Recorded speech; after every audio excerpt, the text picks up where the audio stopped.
하나님 말씀은 고린도전서 10장 1절로 13절 말씀입니다. 그런즉 선 줄로 생각하는 자는 넘어질까 조심하라.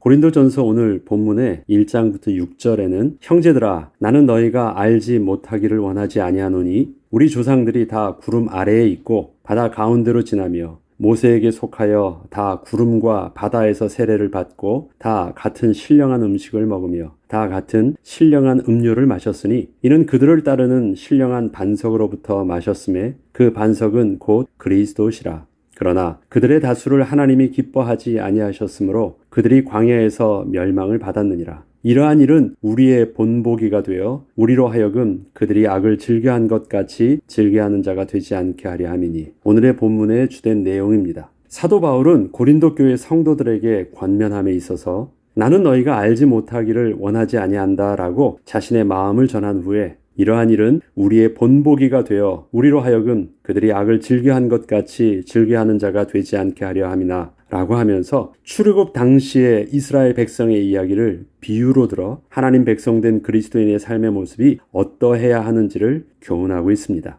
바울은 이스라엘 자손들이 400년 동안 애굽에 종노릇하다가 하나님의 구원함을 입어 은혜 안에 거하는 자유민이 되었지만 그 자유를 스스로 남용하여 패역한 삶으로 결국 그들의 다수를 하나님이 기뻐하지 않으셨고 광야에서 멸망하게 되므로 하나님의 약속의 땅이었던 가나안에는 들어가지 못했던 사실을 들어 그것이 성도의 삶의 본보기가 되기를 원한 것이었습니다. 바울은 우리 조상들이 다 구름과 바다에서 세례를 받고 다 같은 신령한 음식을 먹으며 다 같은 신령한 음료를 마셨으니라고 하면서 이스라엘 백성들이 홍해를 건넌 것은 성도의 세례를 받음이었고 구름 기둥에 인도하셨던 것은 성령의 인도하심이었으며 하늘의 만나와 반석에서 나온 물을 통하여 반석은 곧 그리스도를 의미하는 것이라고 하면서 고린도 교회 성도들의 모습과 출애굽 당시 이스라엘 백성들의 모습을 서로 연관하여 비유로 설명해 주고 있습니다. 바울은 홍해를 건넌 것을 세례라고 하고 있습니다. 이것은 고린도 교회 성도들이 예수를 주로 고백함으로 구원함을 입어 세례를 받은 것이 어떠한 의미가 있는 것인지를 이스라엘 백성들이 홍해를 건너게 되었던 사실을 통하여 다시 한번 확인시켜 주고자 한 것이었습니다. 이스라엘 백성들이 홍해를 건널 수 있었던 것은 그들이 스스로 헤엄을 쳐서 갈 수 있었던 것이 아니었습니다. 또한 크고 작은 배를 타고 힘을 써서 건넌 것도 아니었습니다. 하나님께서 바람으로 홍해를 열어주시고 그 홍해 바닥을 마르게 해주셨기 때문에 건널 수 있던 것이었고 그들이 건너고 나자 홍해는 다시 닫혔던 것이었습니다. 그리고 그들은 다시는 애굽으로 돌아가지 못하게 되었습니다. 이처럼 이스라엘 자손이 홍해를 건너는데 한 일은 아무것도 없었고 오직 하나님께서 은혜를 베푸셨기 때문이었습니다. 그리고 그 구원은 다시 되돌리지 못하도록 하셨던 것이었습니다. 그리고 이와 같은 홍해의 사건의 영적 비밀이 고린도 교회 성도들에게 적용된 것이었고 우리의 구원 얻음에도 동일하게 적용되게 하여 주사 이스라엘 백성들에게 더 이상 애굽으로 돌아가는 길은 없고 오직 약속의 땅 가나안을 향하는 길만 있게 하셨듯이 우리에게도 주님을 믿기 이전으로 돌아가는 길은 없고 하나님을 목적 삼고 약속의 땅을 향하여 믿음으로 나아가는 길만 있게 하셨던 것이었습니다. 하나님께서는 또한 이스라엘 백성들에게 광야에서 날마다 만나를 공급하여 주셨는데 바울은 이 만나를 신령한 음식으로 표현하고 있습니다. 예수님께서는 이 만나와 당신을 직접 비유하시기도 하셨습니다. 그 내용이 요한복음 6장 30절로 35절에 잘 나와 있는데 그들이 묻되 그러면 우리가 보고 당신을 믿도록 행하시는 표적이 무엇이니까? 하시는 일이 무엇이니까? 기록된 바 하늘에서 그들에게 떡을 주어 먹게 하였다 함과 같이 우리 조상들은 광야에서 만나를 먹었나이다. 예수께서 이르시되 내가 진실로 진실로 너희에게 이르노니 모세가 너희에게 하늘로부터 떡을 준 것이 아니라 내 아버지께서 너희에게 하늘로부터 참 떡을 주시나니 하나님의 떡은 하늘에서 내려 세상에 생명을 주는 것이니라. 그들이 이르되 주여 이 떡을 항상 우리에게 주소서. 예수께서 이르시되 나는 생명의 떡이니 내게 오는 자는 결코 줄이지 아니할 터이요 나를 믿는 자는 영원히 목마르지 아니하리라. 생각해보면 만나는 분명 몸을 위한 양식이었습니다. 만나를 먹음으로 어떠한 영적인 변화가 일어나는 것이 아니었고 매일매일 살아가게 하는 양식일 뿐이었습니다. 그런데 왜 바울은 만나를 신령한 양식이라 표현을 한 것이었을까요? 이것은 단지 모세가 하늘로부터 내린 양식을 준 것이 아니었기 때문이었습니다. 그 양식은 하나님의 말씀에 순종하는 자만이 먹을 수 있던 하나님의 양식이었기 때문이었습니다. 하나님께서는 만나를 주실 때 하나님의 명령에 따라서 정한 시간에 정한 양만을 거두어 정한 기간 동안만 먹도록 명령하셨습니다. 다시 말해서 만나에는 하나님을 신뢰하는 백성이 하나님의 말씀에 따르는 순종의 비밀이 담겨 있던 양식이었기 때문이었고, 이를 어기면 절대 먹을 수 없었기 때문이었습니다. 겉으로 보면 그저 일반 양식과 다를 바 없었는데, 거룩하신 하나님을 인식하지 못하면 비록 그 만나가 하늘로부터 내려왔어도 이스라엘 백성들에게 생명이 되지는 못했던 것이었습니다. 이처럼 예수 그리스도께서 당신이 생명의 양식이라고 하신 것도 예수님을 내가 원한 대로 맞이하고 그렇게 이용할 수 있는 것이 아니라 하나님의 약속을 따라 믿음으로 순종함으로 영접할 때 우리가 구원함을 입고 참된 생명을 얻을 수 있는 것입니다. 다음으로 신령한 음료를 마셨던 이를 언급하면서 그 신령한 음료는 그들을 따르는 신령한 반석으로부터 나온 것임을 설명하고 있습니다.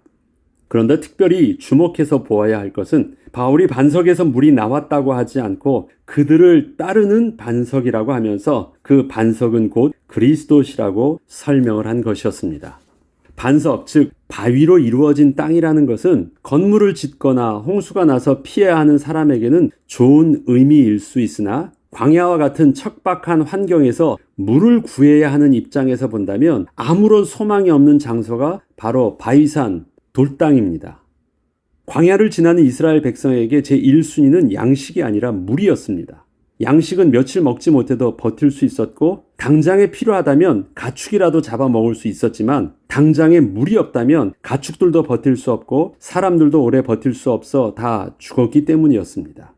하나님께서는 양식이 없어 불평하는 이스라엘 백성들에게 만나를 약속해 주셨고 약속하신 그 다음 날부터 만나는 매일 변함없이 가나안에 정착할 때까지 이스라엘 백성들에게 공급이 되었습니다.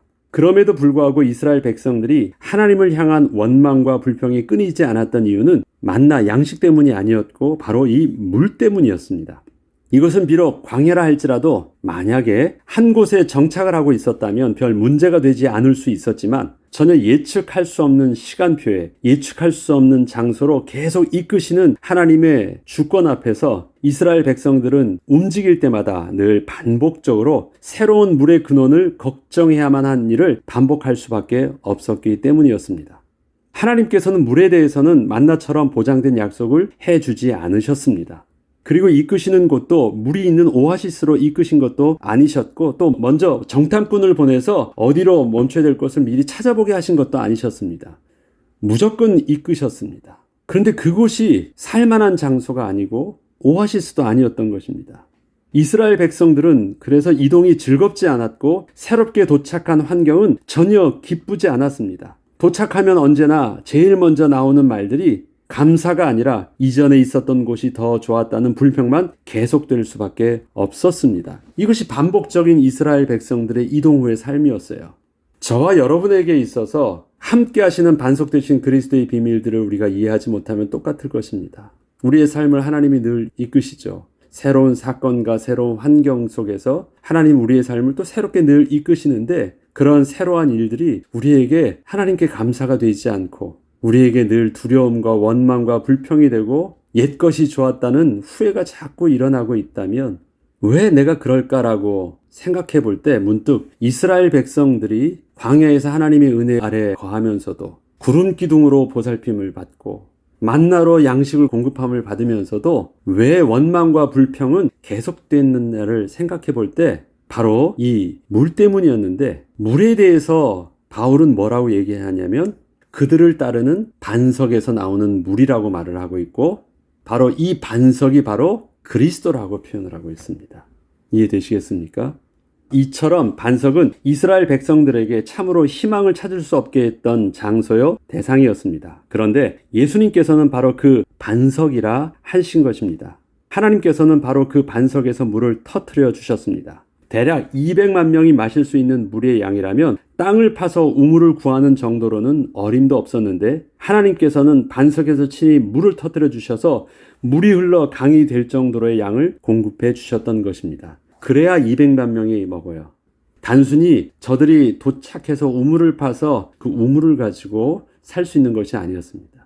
스프링 워터처럼 솟아나는 물이 나서 흘러야지 200만 명이 다 먹을 수 있는 양이 나온 것입니다. 하나님은 그렇게 은혜를 주셨던 것입니다. 그것이 출애굽기 17장 6절에 이렇게 나타나 있는데, 내가 호렙산에 있는 그 반석이 거기서 내 앞에 서리니 너는 그 반석을 치라. 그것이 물이 나오리니 백성이 마시리라. 모세가 이스라엘 장로들의 목전에서 그대로 행하니라. 자, 물은 높은 데서 낮은 데로 흐릅니다. 그럼 위에서 물을 파면 그곳에서 물이 솟아나겠습니까? 낮은 곳에서 물이 고일 만한 장소에서 있을 때 물이 나오는 것입니다. 근데 호렙산 위에 바위에서 물을 터뜨렸는데 바위가 갈라지면서 거기서 물이 솟아난 것입니다. 전혀 인간적인 상상이 할 수 없었던, 기대할 수 없었던 그곳, 그 바위, 그 반석이 바로 그리스도라고 말하고 있는 것입니다. 이에 대해서 광야에서, 그것도 반석에서는 물을 절대 구할 수 없는 것이었지만 하나님께서 친히 동행해 주심으로 반석과 같은 절대 희망이 없는 광야에서 물을 마실 수 있었던 것처럼 우리의 삶에도 마르지 않는 생수와 같은 은혜의 비밀이 바로 주님의 동행하심이었음을 설명해 주는 것이었습니다. 어떻게 십자가에 죽은 부끄러운 예수가, 저주받은 예수가 우리의 소망이 될 수 있을까요? 우리의 생명의 구원의 비밀이 될 수 있을까요?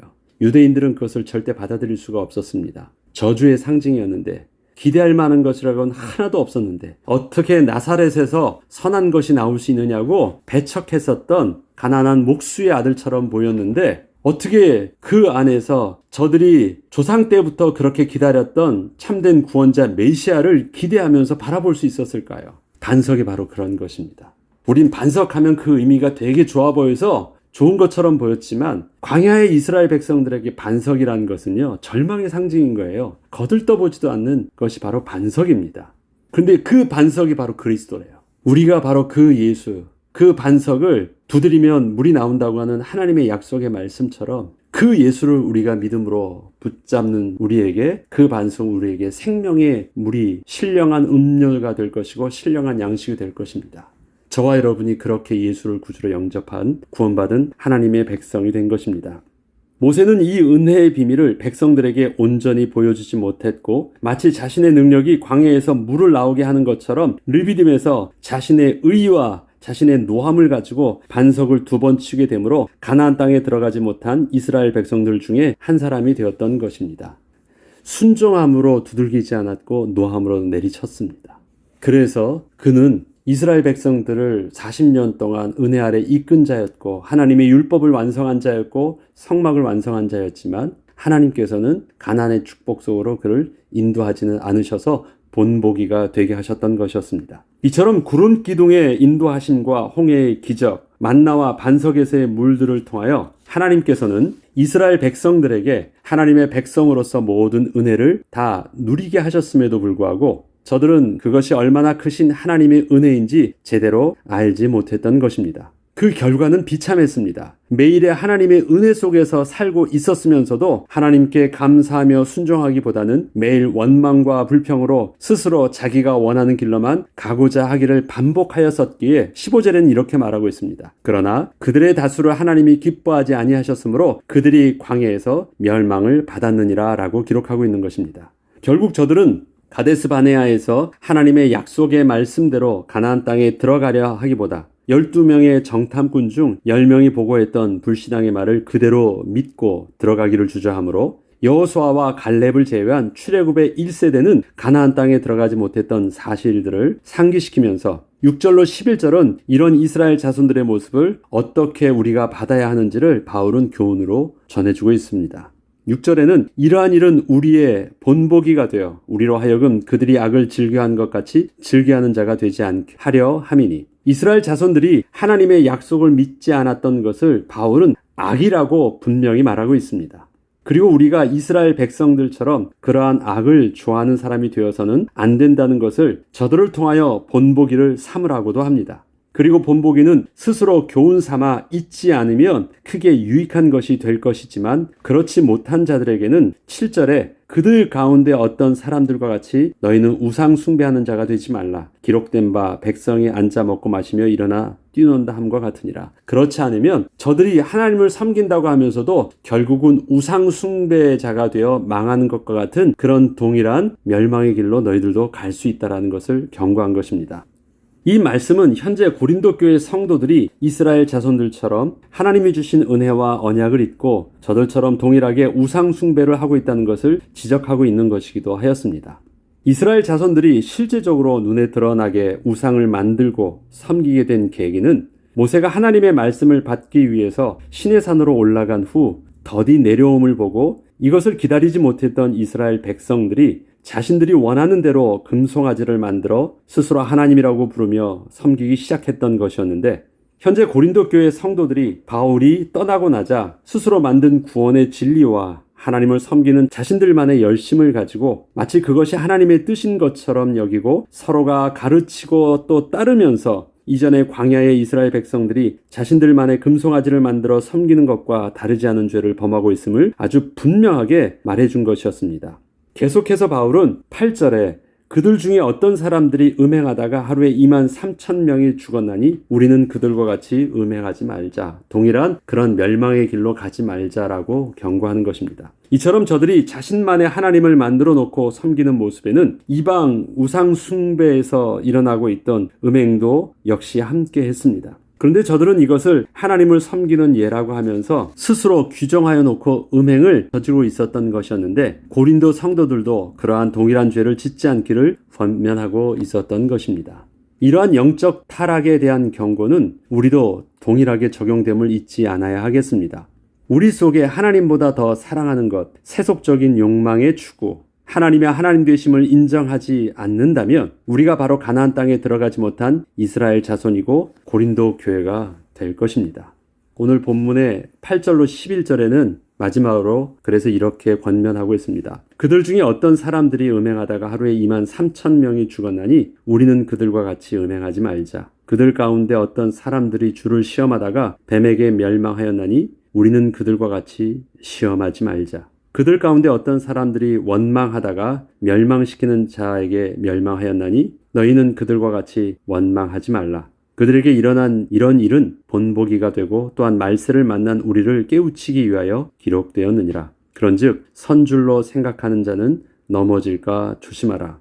이와 같이 우리의 그 말씀이 우리에게는 영적인 비밀이 되어서 우리에게서도 하나님의 말씀에 권면함이 우리에게 교훈이 되어지고 우리에게는 경계함이 되고 본보기가 되는 은혜를 통해서 오늘 하루도 하나님의 말씀에 순종하며 살아감으로 또한 고린도 교회의 모습을 반면교사의 본보기로 삼고 하나님의 은혜를 입은 진정한 그리스도인의 모습으로 살아가는 또 귀한 날 되길 주 이름으로 축복합니다. 기도하겠습니다. 하나님 아버지, 이스라엘 백성들의 반복된 실수는 하나님이 분명히 악이라고 말씀하신 내용이었습니다. 우리도 우리의 처한 환경 속에서 다를 바 없는 연약한 모습일 수밖에 없습니다. 그렇지만 우리에게 저들의 삶의 실패는 본보기가 되게 하여 주시고 또 경고가 되게 하여 주셔서 거룩하신 하나님의 말씀을 온전히 순종함으로 주께서 허락하신 오늘의 광야와 같은 삶의 현장 속에서 우리를 따르는 반석이 바로 그리스도이신 줄 알게 하시고 믿음으로 우리에게 주어진 삶을 능히 감당하며